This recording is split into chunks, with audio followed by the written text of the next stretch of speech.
Last year in my riding, Colk Farms, a local producer, was forced to pay $62,000 just in carbon tax on his natural gas alone. That's $62,000. And what this Liberal NDP government doesn't understand, because it is so out of touch, is that when Canadians go to the grocery store, they pick up that bill when they go to buy groceries for their families. Canadians are already struggling, and now on April 1st, they're going to face another increase of 23%. Will the Prime Minister spike the hike and axe the tax? The Honourable Minister. And, you know, I'd like to say to the member opposite, I want a reminder of the rural top-up coming to the carbon rebate. So a family of four in Alberta is going to see $2,160. A family in my riding is going to see $1,430 when they live in a rural area. My friends, we know what it's like. That's why we're there to help people with the carbon rebate. That's why we're there to help with the childcare benefit. That's why we're there to help with housing. We're there to help Canadians, Mr. Speaker, in rural areas as well.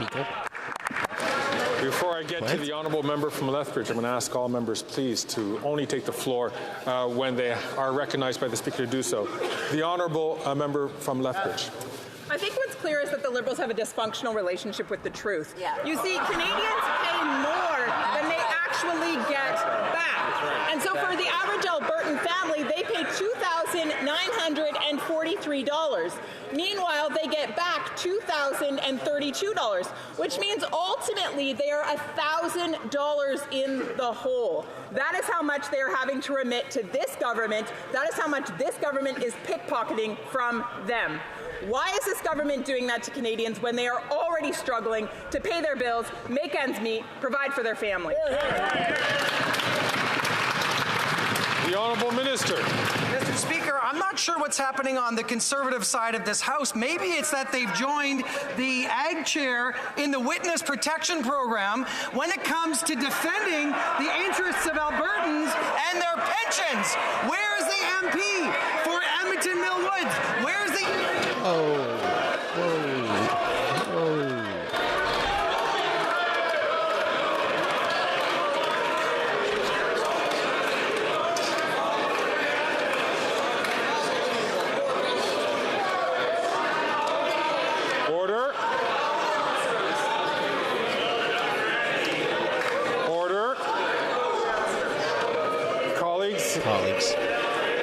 Colleagues.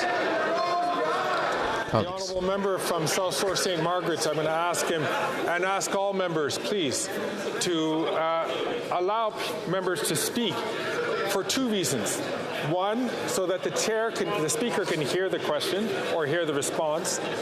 And secondly, is because there are members who do not speak the other official language. And if they're trying to listen in their earphones, they can't hear. So please, I'll ask all members to restrain themselves. The Honourable Minister has 20 seconds left on the clock. Mr. Speaker, where are the Conservative MPs in this House when it comes to defending Albertans and making sure they have a dignified retirement?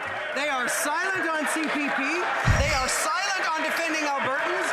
They have been muzzled by their leader, and they are not standing up for Albertans, despite Danielle Smith's disastrous attempt to pull the Canadians out of the CPP. The Conservatives of nowhere. We're here for...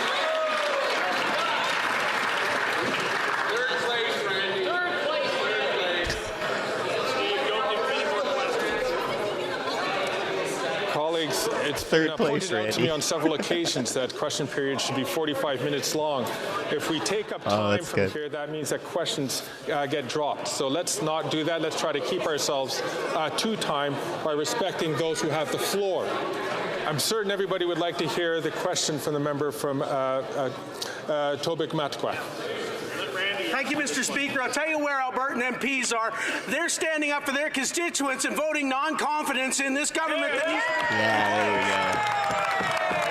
Mr. Speaker, after 8 years of this Liberal NDP government, upwards of 50 active military families are using the food bank, and I just visited one in Oromocto, New Brunswick.